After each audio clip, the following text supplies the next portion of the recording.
Hello again, you wonderful, magnificent gaggle of human beings.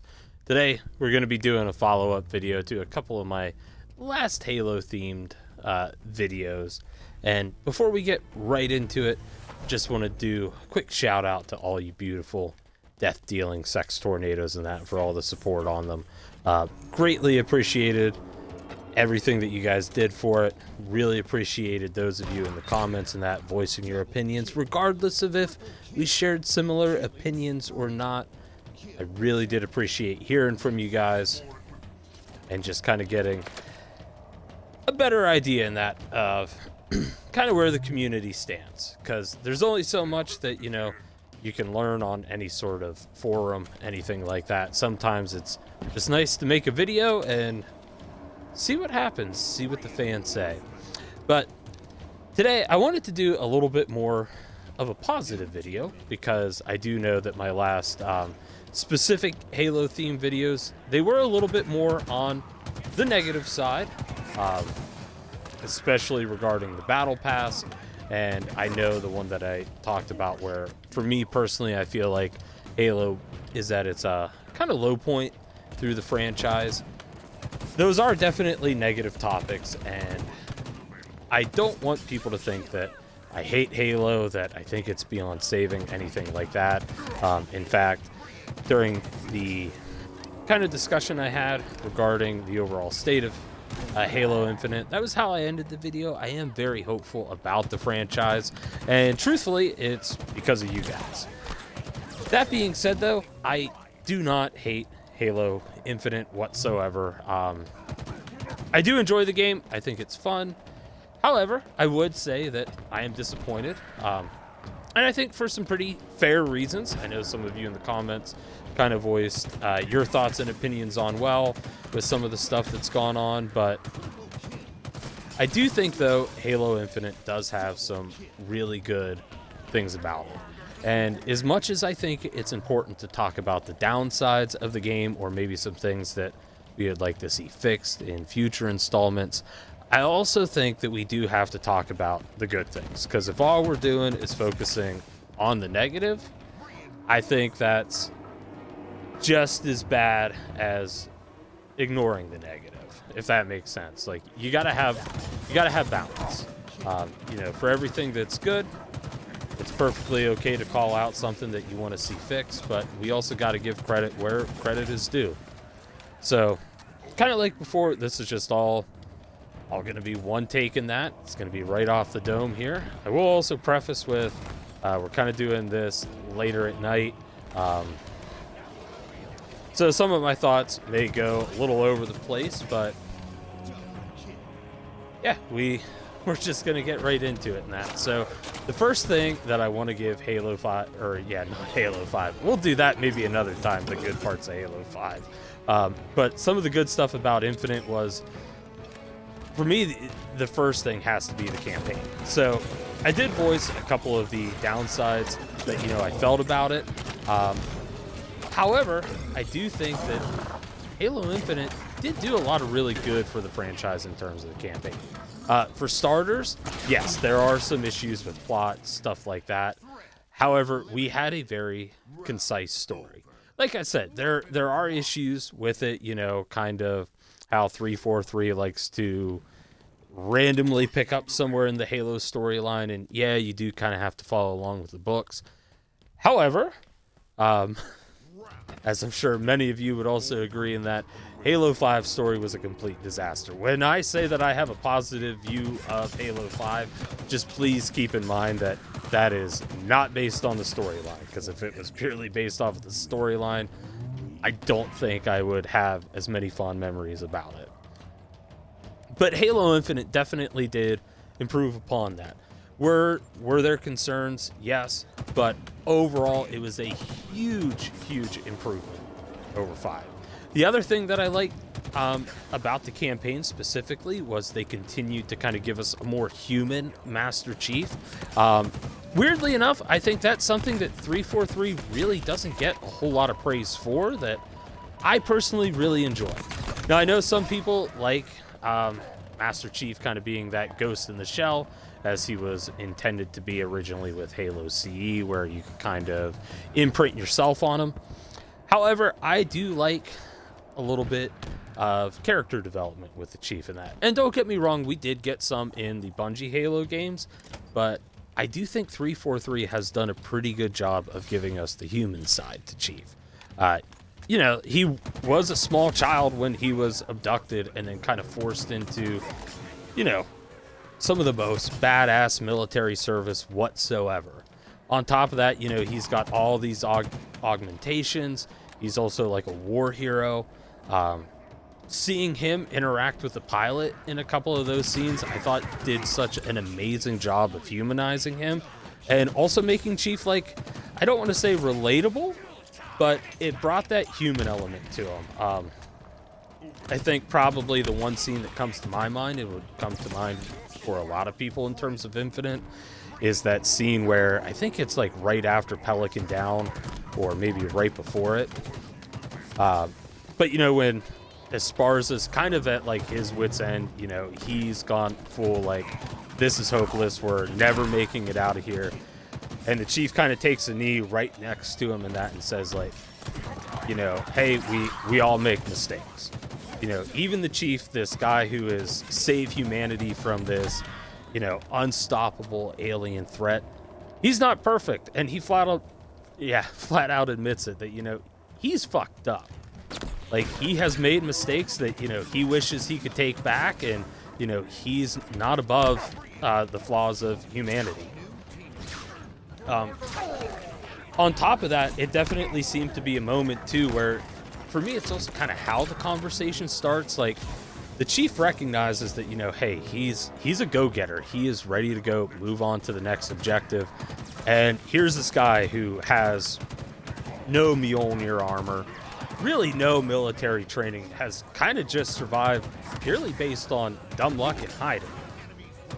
And you see there for a moment, the Chief kind of stepped back and realized, like, you know, hey, this guy does not have the same drive that I do. He doesn't have all these physical advantages. He's not, you know, a member of the UNSC, at least in the military sense. Like, he's just an average Joe. And I think for him to kind of take into account Esparza's concerns, it was such a beautiful moment. And I really hope that we get a lot more of them throughout the series and that. So that's something I would definitely love to see them build upon. The other thing too is I really did enjoy the open world aspect of it. I thought it was really cool that the way that you could pick and choose how you wanted to go about engagements, to me, that, like, I feel like that's the most amount of options that we've ever had when it comes to the campaign. And for me, I'm somebody who personally, I love options. If you just want to sit there and run through the main story of the campaign, you can.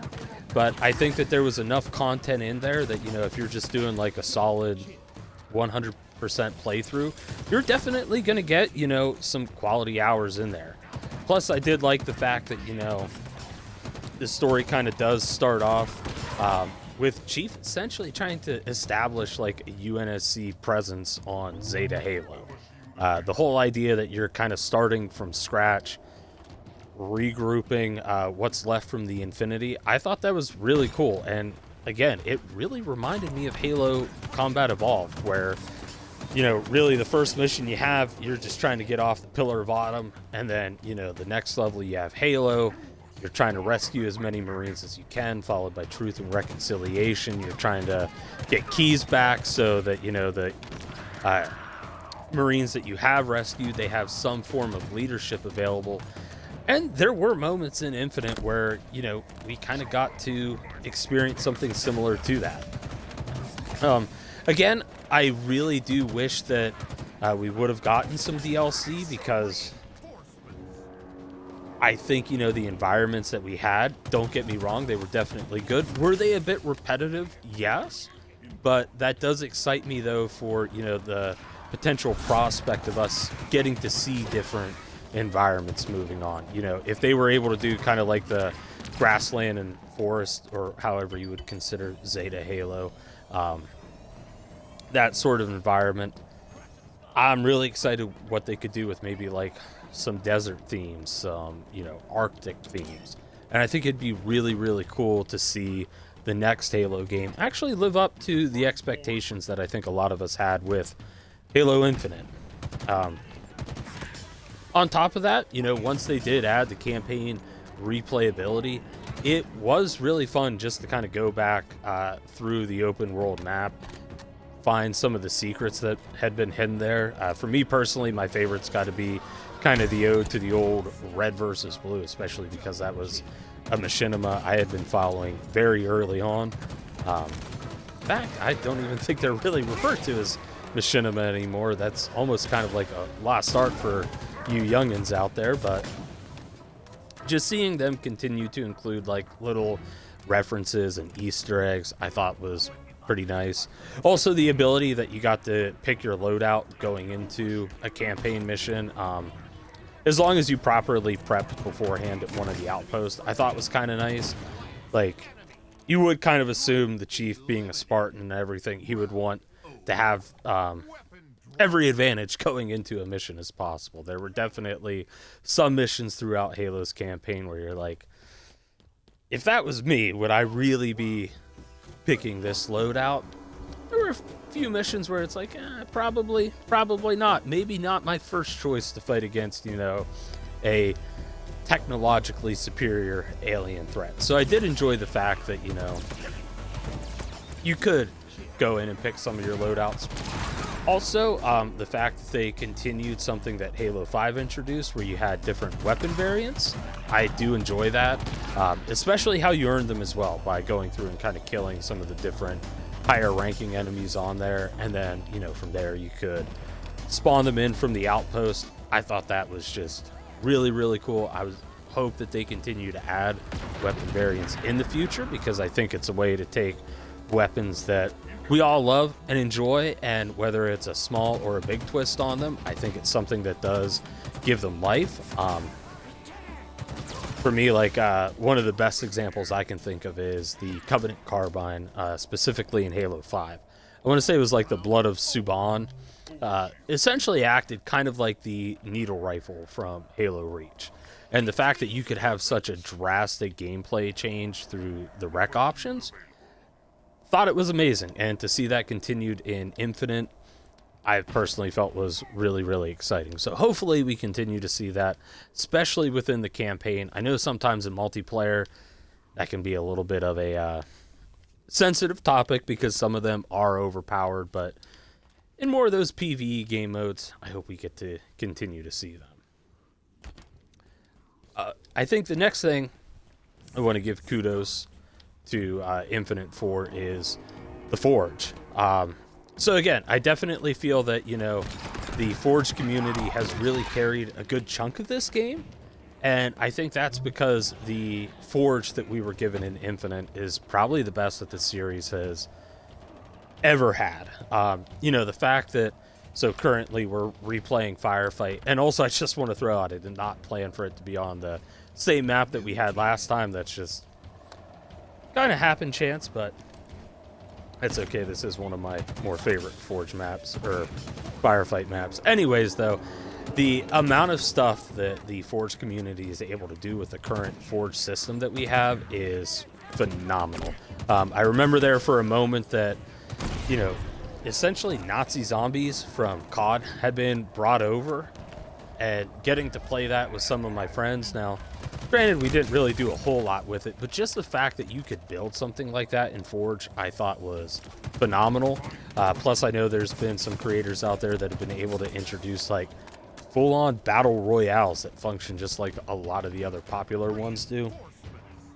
Again, this might be some of the best Forge content we've ever gotten in Halo, and hopefully they're able to continue that moving forward.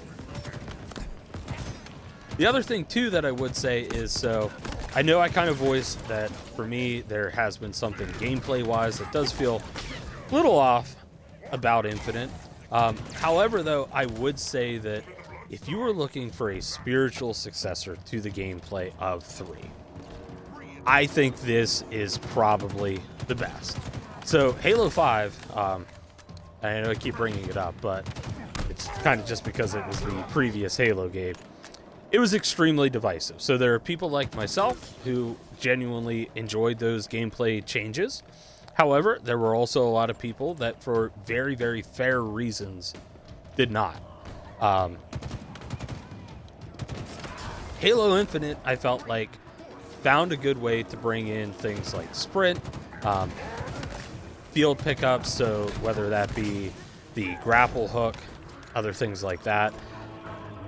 It felt the smoothest out of all the transitions.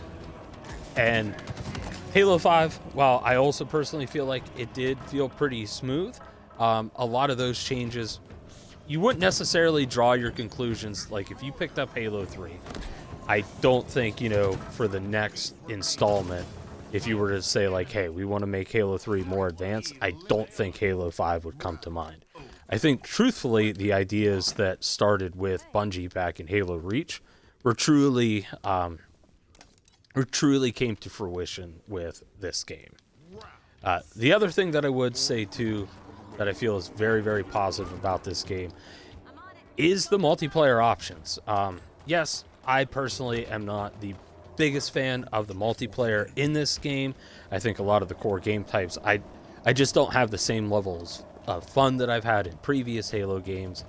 However, when the playlists are available, whether it be like the Halo 3, I want to say refueled or something like that, to me, there's just something about it where, yes, there are still some of the mechanic issues that are present that I may not personally really care about too much. But I would say that, like, with some of these playlists, I just feel that Halo Infinite can still fire on all cylinders. And when it does, damn, does it feel good. Again, for me, it's just, whether it be the maps, some of the things like with how the game performs on console. There's still some concerns that I have, but there are playlists where I can just pick them up, and if they were constant, I would probably be playing some of the PvP. It's not because I feel like this game has nothing to offer in that category that I don't play it. It's just that a lot of times I don't like running that gambit of, am I going to get a game type that I truly love, or am I going to, play through something and then kind of gamble that, hey, maybe next time I'll get like a Halo 3 map with those game options. Same thing with whenever they did the Halo 2 kind of anniversary stuff. I thought that was pretty cool as well.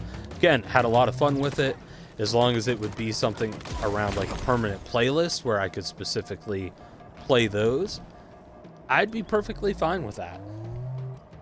Again, though, on the topic though of choosing stuff, I would say that is another positive for Halo. To use Firefight as an example, some of my friends, they just kind of like playing on casual casual, normal. But the idea, though, that you can set it so that, hey, if you genuinely just, maybe you don't have the skill, maybe you just want to kick back and relax, you don't have to play it on Legendary. You can flat out turn that part of the game off, and you can just kick back, relax, and enjoy. Is it the way I would fully like to see it implemented? No. I do wish that, we had things kind of like map picking and stuff like that. But just the fact that you can kind of filter out some of the stuff that you don't want to play, I think that's really important. And something, again, that I want to see them continue with future installments, because I feel like that's always kind of been a big thing in Halo. There have definitely been times where I've gone into big team battle, and there have been some people that are like, hey, really, really love this game type or this playlist, but I hate Assault. And I'm sure we've all experienced it in that, where, hey, maybe a game type gets picked that's not popular with members of the lobby, and then they just back out, and then the game's not fun. Nice thing is now we have like some filtering options, and if you truly don't like those game types, you do have a little bit more power to avoid them. Is it 100% perfect? No, but it's a phenomenal step in the right direction, because again, as much as I like Halo 5, we really did not have anything like that. You just kind of had your playlist, and whatever you got out of it, you got. The other thing too that I do want to mention, since we are giving Halo 5 some props here and there, I do want to say parts where Halo Infinite did definitely improve. And this is going to be kind of a weird one. Just hear me out a little bit though before you jump to any conclusions. But customization. So yes, I definitely think that a lot of it should not be locked behind paywalls. I don't like the fact that they did the whole free-to-play service model. That was something that I brought up before, that a lot of people did go out and buy this game initially before it was announced that multiplayer would be free. But that being said, though, when I did get Halo 5, that was probably, to me, one of the biggest letdowns was the customization options. Yes, you did have the ability to, pick your colors, kind of stuff like that, things that I wish that we could do in here without necessarily having to pay a price or just sticking with certain armor coatings. But that being said, Halo 5 did really limit a lot of the customization items that we had. You couldn't pick your shoulder pads. You had to pick an entire suit of armor. So let's say maybe you liked, I don't know, the chest plate of the Raider arm, but then you wanted to have the Achilles shoulders. You couldn't do that. You kind of had to go all in on one. And thankfully, in Halo Infinite, that's no longer an issue. You can, once again, you can customize your shoulders. You can customize your knee pads. You can customize your helmet. Plus, we also got to see helmet attachments as well. Now, some of them I do feel are a little bit goofy, which is fine. You don't have to wear them, though, which to me is a benefit. If you just want to rock your standard Mark 7 helmet, you can do that. But, if you want to add maybe like the Ace of Spades or like face shield protector, binoculars, stuff like that, it's there and it's available. And that was something that was introduced in Reach, and then we kind of never saw since. So to see them bring stuff like that back, I thought was pretty cool. Again, I do wish that a lot of it was not locked behind a paywall, but it is what it is. I want to point out the positives in this video and some of the reasons why I really do like Infinite and why it does have me feeling hopeful about potential future games in that, despite some of the flaws that I feel that it has. There were good things about it. On top of that as well, the armor cores. Now, granted, when they were first released, were they introduced the best? No. A lot of times, certain pieces of armor, they were locked to a certain armor core. However, we did get the cross-core compatibility, which, honestly, I love. So, if I could go, back in time and tell, gosh, I don't even remember how old I'd be off the top of my head, but back when Halo 3 came out, so I was a big fan of the Hayabusa armor, like I'm sure a lot of you were as well. But if you could tell me that not only could I have a ninja-themed armor, but I could put it on a samurai-styled body, my head would have been blown. And that was something that we did get with Halo Infinite. And to me, it makes sense, right? Looking at real-world examples of special operation forces and that, you do have special operation forces that are tailored maybe to kind of certain roles in that. And I like the idea that Halo Infinite kind of brought that over to the Spartans, outside of having just the generic body pieces and that. You had entire cores, so if you wanted to LARP around as a Spartan that dealt, exclusively with flood contamination and stuff like that, there was a core that kind of played to that backstory, or biohazardous environments. Plus, it did also allow us to have some more classic armor styles in that, specifically the Reach ones with the Mark V core.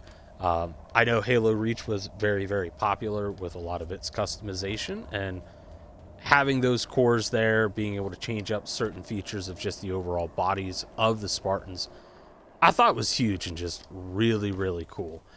It's something that I wish we did get to see a little bit more of, but just overall, the amount of stuff that they added to it, I thought was extremely good. But yeah, I definitely feel like there are good things about the customization. Again, I just really wish that a lot of it wasn't locked behind a paywall. And I know I did say as well in the other video that some of the art style stuff, it doesn't necessarily connect with me. But that being said, that's all personal preference in that. Kind of like, you know, with opinions on Halo 5, there were definitely some defenders of that and some people that were not very much. But regardless, I think it's just cool that, you know, we had a lot of that stuff. And on the topic though of customization and everything else like that, we did eventually get the exchange, which I felt was something that was way long overdue. So somebody like myself in that, there were definitely times where, you know, I just wasn't really having as much fun with the game. There were other games that, you know, like I was having more fun with, so I was paying more attention to that. And I think that the fact that, you know, hey, despite those times where maybe I took extended breaks, I think my longest was at least a year, the fact that I can go back, you know, and earn in-game credits and then unlock some of that stuff that I missed out on, I do like it. Again, I do wish that, you know, the exchange would kind of show everything that's available instead of having to scroll through, you know, the massive amount of customizations that there are. But regardless, I think in concept, it's something that's really, really good. And I think that I definitely wish that, you know, would be expanded upon in the future, especially if, you know, we are going to continue to have a lot of these microtransactions, stuff like that. I personally would like to see, you know, a way to earn free cosmetics, whether that's through in-game credits or something like that. And the exchange to me is a very important step in the right direction. Again, not 100% perfect, but at least we finally have it. The other thing too that I give Halo Infinite credit for that I don't really see a whole lot of other games do, and I know this is going to be kind of a weird one, but you were able to access previous season content. Now, I know that did change a little bit here recently with one of the later updates, Frontlines and that, where there is stuff that's going to be time limited. However, the fact though that, like, if you pick Halo Infinite up today, you can go back and you can unlock stuff from season 1. I think that's phenomenal because, look, let's be honest in that. Sometimes, you know, life has different plans for us. Maybe you miss out on something. I do like the fact that, hey, you can go back and maybe get another chance at some of those cosmetics that you missed. Granted, you do have to pay a little bit for them, but ultimately there's a lot of other games where, like, hey, if you miss it, that's it, it's done. You don't have that chance to go back. Fairness to Halo Infinite, it brought us that particular feature. Which, again, I think it's something that's important. Life happens, you know, hey, maybe there's a new game that came out and you're like, oh shoot, you know, I don't have enough time to balance this out between trying to grind the season pass and that.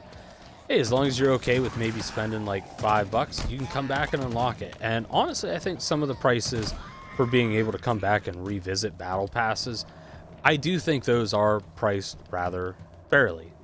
But yeah, overall, like I said, do I hate Halo Infinite? No, I don't. Do I have fun with this game? Absolutely. If I truly hated this game, I don't think I would have played it to the point where I'm in the Onyx rankings. I think that I definitely would have decided to stop at some point, well before that. But I do have fun with it. You know, there are still a couple game modes that really do hold my interest. Currently, that's Firefight Classic, if you couldn't tell. And hopefully, I'm sure there will be other playlists in the future that are going to pop up. You know, especially with the operational passes, we are getting more content on a more frequent basis, which is definitely, again, it's a step in the right direction. There are just maybe some implementation issues that do need sorted out, but we are getting more stuff. And again, I'm extremely happy with that. And I would say that this game is 100% in a better spot than when it first started off. Like, this game truthfully has come a long way. I mean, remember, originally you could not replay campaign missions. And now it's at the point where, like, hey, if I'm waiting for one of my friends to maybe finish up a game that they're in or something like that, I can jump in and, you know, maybe just redo a couple different outposts or something like that. And that's another thing too, is like you can even redo some of the smaller stuff as well. It's not just locked to campaign missions. If you want to go back and let's say there was a particular like mini boss on the field that you just really enjoy fighting, you could go back and do that. Now, that being said, there are negative feelings that I do have towards this game. And I wouldn't say, though, it's out of a place of hate. Honestly, I kind of feel like it's kind of like something your parents would say. Like, no, I'm not mad at you. I'm disappointed. And I think that's really where kind of some of that negativity for me in Halo comes from, is just knowing what this game could have been. Would it maybe have been my perfect Halo? Probably not. But, you know, hey, if it was something where the community rallied around it and was like, hey, this is genuinely like one of the best things we've ever gotten, it may not be 100% for me, but shit, I'd still take that. It would just be fantastic to be able to watch some of these other content creators stuff in that and scroll into the comments and see people like singing praises about the game, like back when they did with Halo 3 and even Halo Reach. But yeah, I definitely think, like I said, we do have to focus on the positives. And I think there are more than a fair share of positives, more stuff than what I've said here. And I definitely look forward to hearing your guys' opinion on what some of those positives are. Yeah, like I said, I'm not mad at the game. I'm just disappointed. And the other thing I do want to shout out as well is I think where a lot of that disappointment comes from is truthfully getting to hear some of the stories that have come out lately of, you know, some of these different employees at 343, now Halo Studios, and some of the big things that they did work on, like the original ideas behind the campaign DLC. Yeah, and just like other multiplayer things as well, the idea that, you know, there were vehicles that they worked on, there were weapons that they worked on, stuff like that, and just unfortunately, not only did the leadership screw them, but it also screwed us as well, because I do think that, you know, 343, and it's kind of weird to say this, but up until Infinite, I was actually a pretty big defender of 343. I felt that they were going to be the studio that was going to bring us the best Halo. And I definitely think that, you know, hey, the talent is out there. We just got to get to a point in that where Halo Studios now is willing to truly let that talent shine, because there are some incredible people that work for that company. Again, it's not all doom and gloom. You know, there are good people there. We got to figure out a way to let's support them. Let's, you know, help them get that content that those people bust their ass, you know, to make for us and that. And hopefully they're able to get it out, you know, in the next iteration of that. Again, even though I personally do feel that the series, for me, and you're 100% free to disagree in that, please don't take anything that I say as like this is the universal truth. Or the only correct opinion in that. For me, yes, this is the low point, but if this is the low point where I'm still able to feel optimistic, I'll take it. Like, there have been other franchises in that I've been a fan of in that where, you know, they have a release and it's like, shit, you know, this series, like, this is it. You know, I'll probably never get another one of that. But I don't feel that way about Infinite. I do feel that, you know, hey, the right things are there. To me, it's just a question of how does the studio best utilize the assets that it has. Again, you know, like I said, the Forge system, it's phenomenal. I would hope that, you know, one day we'll get to see the developers in that be able to kind of get back to creating maps that are absolutely impressive. Because 343 has given us some good maps in the past, and even though I feel like in this particular Halo game, there aren't as many maps from 343 that I enjoy, there are definitely ones out there that play extremely well that are developer-made maps. You know, again, it's not all doom and gloom with this game. Yes, I am overall happy with it. Do I regret my purchase of this game? Absolutely not. I just wish we got to experience the original dream that, you know, the developers had for this game when it first came out.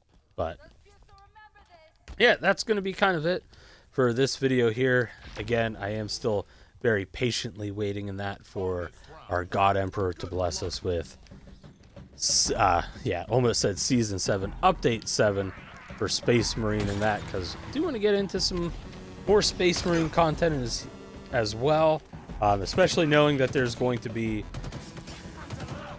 some weapon changes and things like that with some of the classes. I think that's going to allow my little character builds to flourish a little bit more, just because I'm going to have more options. Again, that's something I'm a massive fan of, is having options. But I also think the plan for maybe the weekend video is there's a little game called Mortuary Assistant that I'd like to do a playthrough of, specifically with some of my friends. We've already kind of done it before. However, there's just a few little things that kind of want to iron out and ultimately make a decision on if we're going to proceed with one style over another. Mostly it's just the fact that they would be watching me play it live. If their voices are in the background, stuff like that, I know it tends to drive people nuts hearing not only me talk twice, but then hearing themselves repeat stuff. So it might just be one of those things where you guys might only get my audio for that particular game, but that is something where hopefully Friday we're going to film that. We're going to try to get a good ending this time around, because I think the last time we did it in that, we left the demon there. But anyways, as always, I want to thank you guys for watching. Really appreciate all the love and support and all that, and hope everyone has a great rest of their day.